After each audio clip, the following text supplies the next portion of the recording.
Hello student, जय श्री कृष्णा, जय श्री राधे। आप सबका फिर स्वागत है आपके यूट्यूब चैनल जिसका नाम है द कंप्यूटर एजुकेशन हब। दोस्तों, हमने पिछली क्लास में जाना पाइथन में एरर कितने प्रकार की होती है, सिंटेक्स एरर क्या होती है, रन टाइम एरर क्या होती है, लॉजिकल एरर क्या होती है, एक्सेप्शन किसे कहते हैं, एक्सेप्शन राइजिंग क्या होती है, ये अपन ने पढ़ा।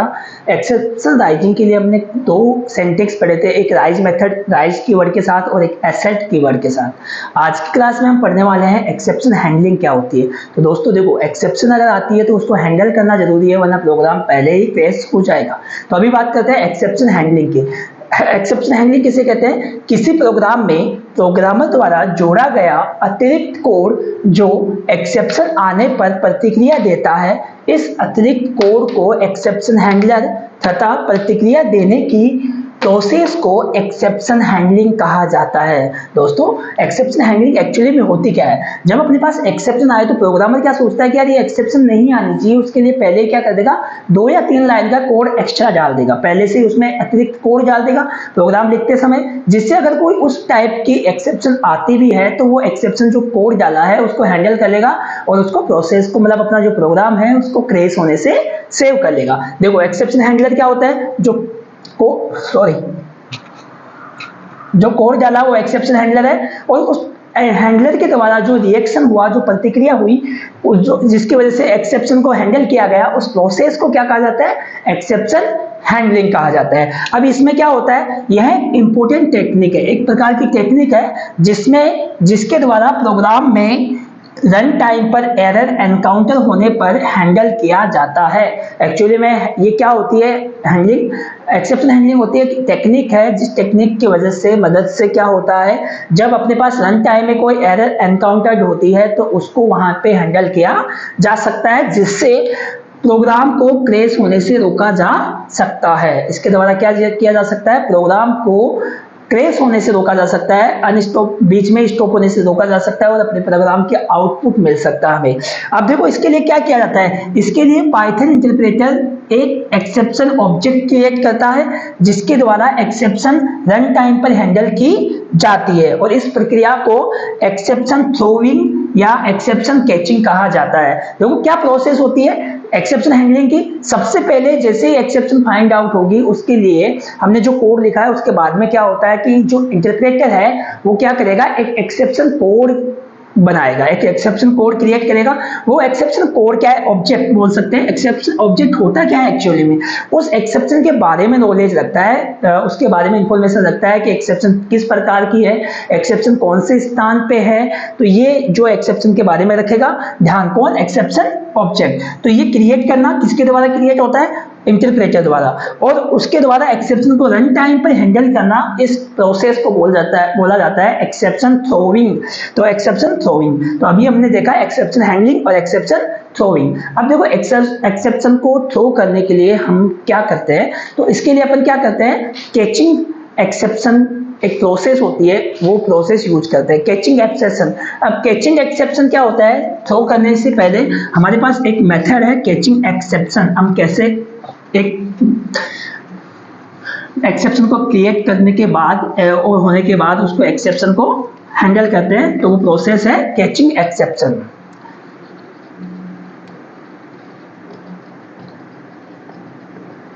देखो, प्रोसेस अभी पता है कि क्या करता है, सबसे पहले ऑब्जेक्ट क्रिएट करेगा, वो किसी मेथड में कॉल स्टैक, जो अपने कोड बनाया है उस कोड के अंदर उसमें एरर को फाइंड आउट करेगा, एक्सेप्शन को फाइंड आउट करेगा। ये जो होता है उसको बोलते हैं कॉल स्टैक बोला जाता है। इस कॉल स्टैक के अंदर जो ऑब्जेक्ट है वो फाइंड आउट करेगा, राइज करेगा एक्सेप्शन को कि हमारे पास है या नहीं है। तो उससे पहले कैचिंग एक्सेप्शन क्या होती है, उसके लिए हमारे पास 2 ब्लॉक है, try and except. Try except code block या क्लेज बोल सकते हैं। इसके द्वारा हम क्या करेंगे, कैच करेंगे एक्सेप्शन को। अब देखिए कौन सा, सबसे पहले की बात करते हैं कि ट्राई जो ब्लॉक है, वो ट्राई ब्लॉक क्या करेगा, उस एक्सेप्शन को फाइंड करेगा, उस एक्सेप्शन को क्या करेगा, फाइंड करेगा, एक्सेप्शन को क्या करेगा, फाइंड करेगा, ठीक है, उसको कंटेन करेगा, उसको रखेगा, उसको फाइंड आउट करेगा। और एक्सेप्ट जो ब्लॉक है वो क्या करेगा, उस एक्सेप्शन को दूर करेगा, मतलब अपन कह सकते हैं एक्सेप्शन को हैंडल करेगा, ठीक है। तो ये काम करता है एक्सेप्शन को हैंडल करने के लिए।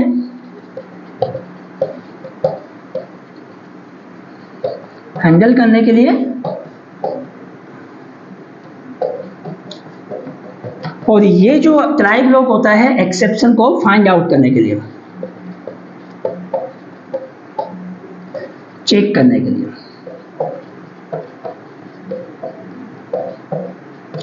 हमारे पास दो ब्लॉक है, एक है ट्राई कीवर्ड है, कीवर्ड के साथ होता है, और दूसरा है एक्सेप्ट, ये भी कीवर्ड है, इसके साथ होता है। हम क्या करते हैं, ट्राई ब्लॉक में पहले सारी कोडिंग करते हैं जिसमें हमें लगता है कि इसमें एक्सेप्शन या एरर आ सकती है, उसको हम ट्राई ब्लॉक में रखेंगे। जैसे ही कोई एरर आती है उसको एक्सेप्ट की ब्लॉक के अंदर उसको सोल्व करेंगे। उसके लिए जो कोड लिखा है वो एक्सेप्ट क्लेज में होगा और उसको अपन सॉल्व करेंगे। एग्जांपल के थ्रू देखते हैं अपन, आपको एक ट्राई और केस ब्लॉक में दिखाता हूँ आपको एग्जांपल के थ्रू कि क्या किया जा सकता, कैसे होता है। सबसे पहले अपन बात करते हैं, देखो दोस्तों ट्राई, अब मैं बात कर रहा हूँ एक दो नंबर्स को डिवीजन करने के लिए एक प्रोग्राम बता रहा हूँ, उस प्रोग्राम की बात करते हैं। सबसे पहले ट्राई में मैंने क्या किया, यहाँ देखिए कि एक नंबर था मैंने ले लिया नंबर 1, उसके अंदर वैल्यू डाल दी मैंने 50, एक नंबर 2 और वो मैंने इनपुट करवा रहा हूं मैं किससे, यूजर से, एंटर नंबर 2, ये मैंने यूजर से इनपुट करवा लिया। थर्ड प्रोसेस में एक वेरिएबल और लिया नंबर 3 और उसके अंदर मैंने क्या किया, नंबर 1 डिवाइडेड बाई नंबर 2। अब ये प्रोसेस तो ठीक है कि अब जैसे चलेगा, और मैंने प्रिंट कर दिया, क्या कर दिया, प्रिंट कर दिया। और प्रिंट किसको किया मैंने, जो मैंने क्या परफॉर्म किया, ऑपरेशन क्या किया, डिवीजन सक्सेसफुल,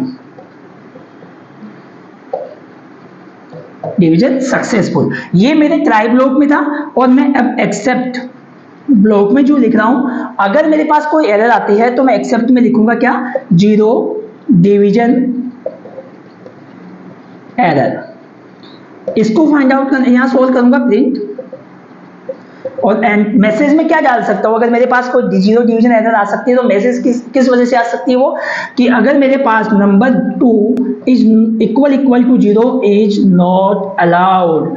हाँ दोस्तों, अगर कोई एरर आती है इस मेथड में तो कहां से आ रही है, अगर हमने डिवाइड किया है तो हम पता है कि न्यूमिनेटर और डिनोमिनेटर जो होता है हर कभी भी 0 नहीं होता है, और यूजर ने अगर इनपुट के अंदर 0 वैल्यू डाल दी तो वो एक्सेप्शन आएगी तो वो हैंडल करेगी। कौन सी प्रकार की एक्सेप्शन आएगी, 0 डिवीजन एक्सेप्शन। और वो एक्सेप्शन को हैंडल करने के लिए हमने क्या डाल दिया कि अगर ऐसी कोई एक्सेप्शन आती है तो आउटपुट में क्या लिखा हुआ आएगा, number is equal to 0 not allowed. Number 2 जो है वो उसमें वैल्यू क्या नहीं होनी चाहिए, 0 नहीं होनी चाहिए, इसलिए वो अपने पास प्रिंट हुआ। अब इसका आउटपुट अगर देखेंगे तो कैसा आउटपुट आएगा एंटर नंबर 2, सबसे पहले वो आ जाएगा, अगर नंबर 2 जो भी आ रहा उसके बाद में आएगा डिवीजन सक्सेसफुल।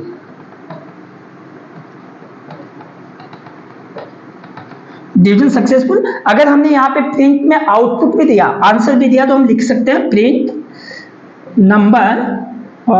नंबर 3,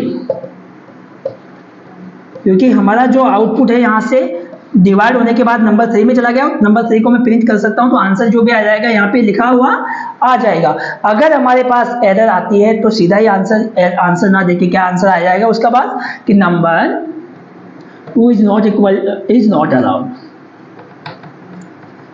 ये कैचिंग एक्सेप्शन के लिए क्लेज था, ट्राई और ट्राई एक्सेप्ट। अब आगे देखते हैं अपन, ट्राई एक्सेप्ट के बाद में एक क्लेज हो जाता है, try except else clause, try except else clause, और उसी का हिस्सा है ट्राई एक्सेप्ट एल्स। इसमें क्या होता है, जैसे वहां पे दो ही अपने पास ऑप्शन थे कि एक ट्राई ब्लॉक के अंदर तो एक्सेप्शन को राइज करना है, उठाना है कि कौन से एक्सेप्शन आ रही है और एक्सेप्ट में उसको हैंडल किया जा रहा है। लेकिन थर्ड यहाँ पे एक और एल्स कंडीशन भी आता है, जिसके अंदर क्या किया जाता है कि ये और कंडीशन में मतलब अपने पास ये आंसर और आ सकता है। तो लेट मी चेक कि हमने वही जो अभी प्रोग्राम बनाया था उसी प्रोग्राम को आगे बढ़ाते हैं और उसमें एक और लिखते हैं कि ये तो होना ही चाहिए। चलो सबसे पहले मैंने क्या किया, एक नंबर लिया, यहाँ एक प्रोग्राम और वही प्रोग्राम बनाते हैं, नंबर 1 इक्वल टू 50 लिखते थे, नंबर 2 इक्वल टू जो है मैं इनपुट करा रहा हूँ किससे, यूजर से, एंटर नंबर 2।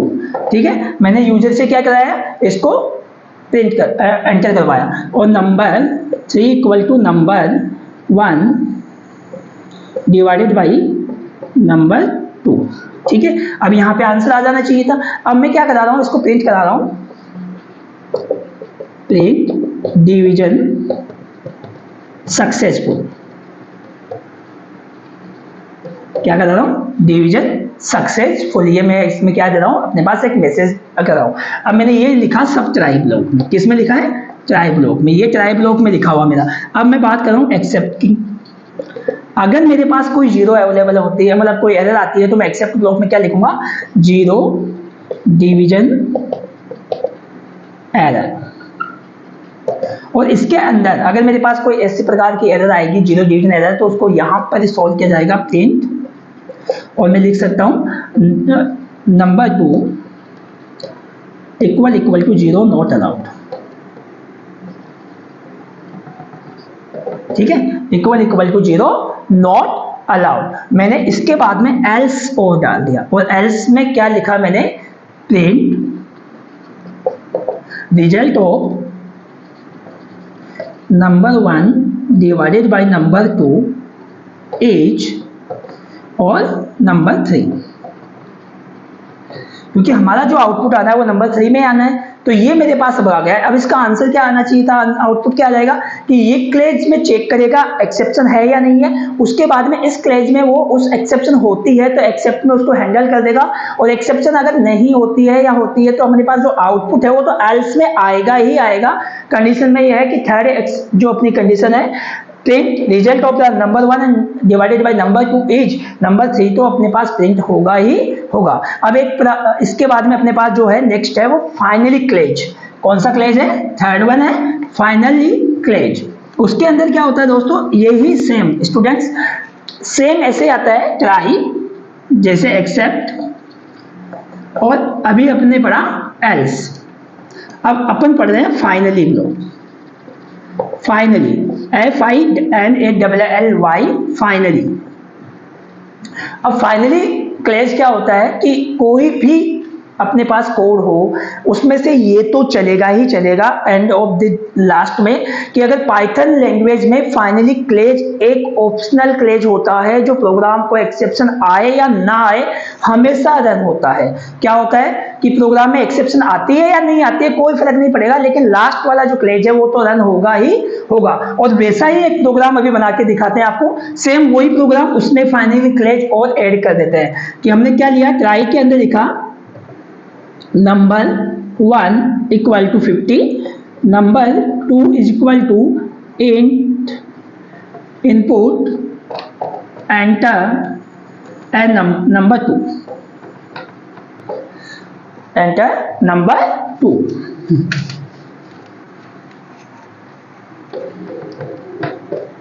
मैंने एंटर करवा दिया नंबर 3, उसके अंदर नंबर 1 डिवाइडेड बाई नंबर 2, दो नंबर को मैंने क्या कर दिया, डिवाइड करके यहाँ पे इसको लिख लिया। अब मेरे पास क्या आएगा, नंबर 1 और नंबर 2 को बाद में अपन ने लिखा था print division successful, division successful. उसके बाद में मैंने एक्सेप्ट क्लेज लिखा, उसके अंदर मैंने लिखा जीरो डिवीजन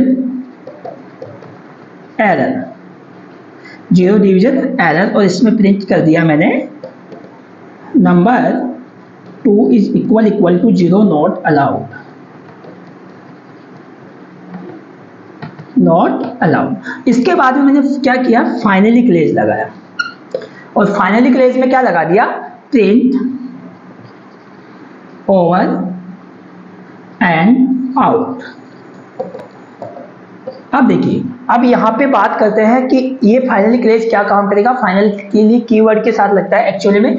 यहाँ पे जो ट्राई ब्लॉक है उसमें एक्सेप्शन को क्या करेगा, राइज करेगा और थ्रो करने की कोशिश करेगा।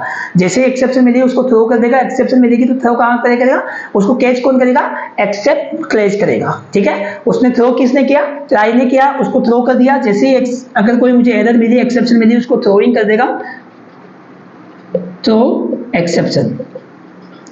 ट्राई ब्लॉक क्या करता है, एक्सेप्शन को थ्रो करने का काम करता है। अगर इस ब्लॉक में अगर कोई भी इस कोड में कोई भी एक्सेप्शन होती है तो उस एक्सेप्ट अगर क्या करता है, उसको कैच करता है।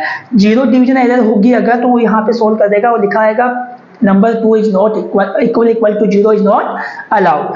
अदरवाइज लास्ट में ये हो या ये हो, कंपल्सरी नहीं है कि एरर आए या नहीं आए, लेकिन finally courage over and out तो रन होगा ही होगा। तो हमारे पास 3 प्रकार के अपन ने कैचिंग स्टेटमेंट पढ़े, वो था ट्राई एंड एक्सेप्ट, उसके बाद में ट्राई एक्सेप्ट एल्स, और तीसरा था फाइनली करेज। अब हम आपको एक बता रहे हैं कि इसमें वर्किंग कैसे होती है, कि एक्सेप्शन जो हैंडलिंग होती है उसमें वर्किंग कैसे होती है, कैसे वर्क होता है, क्या प्रोसेस होती है, वो प्रोसेस और एक बार समझा देते हैं कि सबसे पहले क्या होता है और क्या नहीं होता है। अपन ने ये सारी चीजें तो पढ़ी, कोडिंग लिख दिया उसके बाद में। अब बात करते हैं कि कैसे होता है। देखिए मान लो कि कोई एरर है, एंड एरर जो है वो एनकाउंटर हुई कहां पे, एनकाउंटर हुई किसके अंदर, जो अपना कोड लिखा था उसके अंदर, जो मेथड था उसके अंदर, इन ए मेथड। अगर मेरे पास किसी मेथड के अंदर सबसे पहले क्या हुआ कि कोई एरर थी, वो एनकाउंटर हुई, मुझे लगा कि उसके अंदर कोई एरर है, तो मैं सबसे पहले क्या किया जाएगा, हैंडलर था, हैंडलर क्या काम करता है, वो करता है ऑब्जेक्ट क्रिएट करने का। और कौन सा ऑब्जेक्ट, एक्सेप्शन ऑब्जेक्ट क्रिएटेड। सबसे पहले क्या करेगा, बाय इंटरप्रेटर क्या कर देगा, एक्सेप्शन ऑब्जेक्ट को क्रिएट कर देगा। उसके बाद में क्या होगा, एक्सेप्शन को राइज किया जाएगा। एक्सेप्शन राइजिंग अपन ने पढ़ी थी, राइजिंग मेथड के द्वारा। एक्सेप्शन को क्या किया जाएगा, राइज किया जाएगा। अब यहां पे रन टाइम जो सिस्टम है वो क्या करेगा, रन टाइम सिस्टम सर्च करेगा।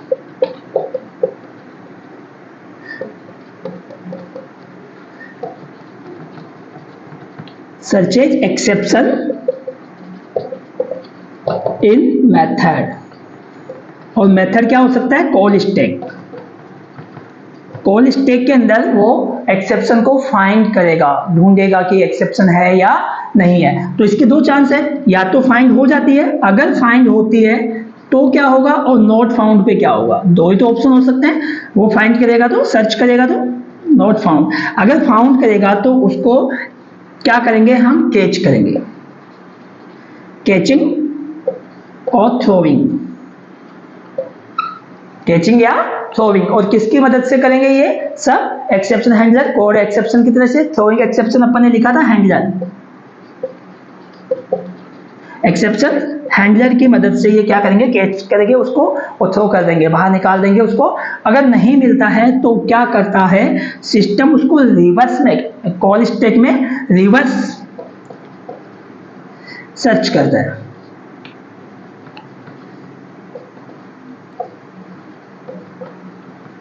रिवर्स में उसको क्या करता है, सर्च करता है। उसके बाद में अगर यहां पे रिवर्स में मिल गई तो वही स्टेप, अगर फाइंड हो गया तो क्या करेगा, वापस उसको कैच करेगा, थ्रो करेगा एक्सेप्शन हैंडलर के द्वारा। और अगर नहीं मिलता है तो प्रोग्राम जो अपना है टर्मिनेट हो जाएगा। क्या हो जाएगा, टर्मिनेट हो जाएगा, टर्मिनेट प्रोग्राम, टर्मिनेटेड प्रोग्राम। अब देखो हमारे पास आज जो हमने जो पढ़ा वो एक बार दोबारा बता रहा हूं। सबसे पहले पढ़ा एक्सेप्शन हैंडलिंग। हैंडलिंग क्या होती है, एक एक्स्ट्रा कोड लिखा जाता है जिसको एक्सेप्शन हैंडलर कहा जाता है, और उसके द्वारा एक्सेप्शन को दूर किया जाता है, उसे एक्सेप्शन हैंडलिंग कहा जाता है, यानी हैंडल किया जाता है तो हैंडलिंग कहा जाता है। उसके अंदर अपन ने पढ़ा कि कैसे हैंडल किया जा सकता है, क्या प्रोसेस है, प्रक्रिया क्या है। तो सबसे पहले मैं आपको यही बता देता हूं कि अगर कोई प्रोग्राम के अंदर एरर एनकाउंटर होती है, किसी मेथड में, किसी ब्लॉक के अंदर कोई भी एरर एनकाउंटर होती है, तो एनकाउंटर होने के बाद सबसे पहले पाइथन इंटरप्रेटर उसका क्या करेगा, एक ऑब्जेक्ट क्रिएट करेगा। वो ऑब्जेक्ट क्या होता है एक्चुअली में, ऑब्जेक्ट क्या रखता है, उस एक्सेप्शन की इंफॉर्मेशन रखता है, एक्सेप्शन की सूचनाएं रखता है। सूचनाएं किस प्रकार की, जैसे उसका नाम क्या है, एक्सेप्शन का नाम क्या है, टाइप क्या है, किस प्रकार की है, कौन से स्थान पे है, वो सारी सूचनाएं कौन रखता है, एक्सेप्शन की सूचनाएं वो रखता है ऑब्जेक्ट, एक्सेप्शन ऑब्जेक्ट। उसके बाद में उसके थ्रू क्या किया जाता है, एक्सेप्शन को राइज किया जाता है। अब राइज करने के लिए अपन ने 2 मेथड पढ़े थे, अपने कल स्टेटमेंट पढ़े थे, एक तो राइजिंग स्टेटमेंट के साथ और एक था एसेट स्टेटमेंट के साथ। उसके बाद में राइज करने के बाद में अपन बाद में नेक्स्ट प्रोसेस क्या होती है, जो रन टाइम सिस्टम होता है अपना, वो क्या करता है, सर्च करता है उस ब्लॉक के अंदर, उस मेथड के अंदर एक्सेप्शन को। उस मेथड को क्या कहा जाता है जहां पे सर्च हो रहा है, कॉल स्टैक कहा जाता है। अब वो सर्च करता है, अगर सर्च करने पे उसको एक्सेप्शन मिल जाती है तो ट्राई मेथड में सर्च होती है, मिलती है, वो थ्रो करता है थ्रोइंग में और कैचिंग में। एक्सेप्ट में जाके उसको एक्सेप्शन हैंडलर के कैच करता है और थ्रो करता है, उसको फ्री कर देता है। अगर नहीं मिल पाती है, नॉट फाउंड, तो क्या करता है, रिवर्सली उसको वापस, उसको क्या करता है, उल्टे क्रम में सर्च करता है, कहां पे, कॉल स्टैक में। और यहां से मिलती है तो वही प्रोसेस वापस, कैचिंग थ्रोइंग इन एक्सेप्शन हैंडलिंग भाई। और अगर नहीं मिल पाती है, फिर भी नहीं मिल पाती है, रिवर्स में भी नहीं मिल पाती है, तो अपना जो प्रोग्राम है वो क्या हो जाता है, टर्मिनेटेड हो जाता है। अब हमारे पास ये है कि इसके बाद हमने सर क्या पढ़ा, तो हमने ये पढ़ा था कि किस मेथड के थ्रू हम इसको कैच करते हैं। कैचिंग एक्सेप्शन अपन ने पढ़ा, और कैचिंग एक्सेप्शन में अपने 3 क्लेज पढ़े। कैचिंग एक्सेप्शन में कौन से क्लेज पढ़े अपन ने, 3। पहला जो था ट्राई एक्सेप्ट क्लेज, दूसरा अपन ने जो पढ़ा वो था ट्राई एक्सेप्ट एल्स क्लेज, और एक लास्ट में अपन ने पढ़ा फाइनली, यानी ट्राई एक्सेप्ट एल्स फाइनली क्लेज। इसको केवल फाइनली क्लेज भी अपन बोल सकते हैं। इन तीनों में क्या डिफरेंस है, ट्राई क्या करता है, ट्राई ब्लॉक जो है उस एक्सेप्शन को फाइंड करता है और थ्रो करने का काम करता है। क्या काम करता है, एक्सेप्शन को फाइंड करेगा, सर्च करेगा और उसको थ्रो करने का काम करेगा ट्राई ब्लॉक। उसके बाद में उसको कैच कौन करेगा, एक्सेप्ट जो है, एक्सेप्ट ब्लॉक है, एक्सेप्ट क्लेज है, उसको क्या कर देगा, कैच कर लेगा और उसको हैंडल कर देगा। तो ये अपने पास एक्सेप्शन हैंडलिंग थी। हमने इस चैप्टर में स्टार्ट से लेकर अब तक पढ़े, तो अपन ने सबसे पहले पढ़ा था डिबगिंग किसे कहते हैं, फिर उसमें देखा था एरर क्या होती है, फिर हमने एरर के प्रकार पढ़े थे, एरर कितने प्रकार की होती है, फिर हमने ये पढ़ा कि एक्सेप्शन किसे कहते हैं, फिर एक्सेप्शन राइज कैसे होता है, और आज हमने पढ़ा एक्सेप्शन हैंडलिंग क्या होती है, एक्सेप्शन हैंडलर क्या होता है, एक्सेप्शन थ्रोइंग क्या होती है, और एक्सेप्शन को कैच कैसे किया जाता है, कैचिंग एक्सेप्शन किस मेथड के थ्रू होती है, कौन से ब्लॉक से होती है। तो ट्राई और एक्सेप्ट ब्लॉक को भी पढ़ा। ट्राई ब्लॉक क्या करता है, एक्सेप्शन को क्या करता है, ढूंढने का काम करता है और थ्रो करने का काम करता है, और एक्सेप्ट ब्लॉक क्या करता है, एक्सेप्शन को हैंडल करने का काम करता है, उसको ठीक है दूर करने का काम करता है। तो ये हमने पढ़ा। तो स्टूडेंट आज हमने चैप्टर नंबर 1 कंप्लीट कर लिया है। नेक्स्ट क्लास में हम जो पढ़ने वाले हैं चैप्टर नंबर 2, और उसका नाम जो है फाइल हैंडलिंग है। क्या नाम है, फाइल हैंडलिंग। जैसे एक्सेप्शन हैंडलिंग आया वैसे ही फाइल हैंडलिंग। तो दोस्तों और स्टूडेंट जुड़े रहिए आपके खुद के चैनल जिसका नाम है the computer education hub. Share कीजिए, लाइक कीजिए और देखते रहिए हमें। धन्यवाद।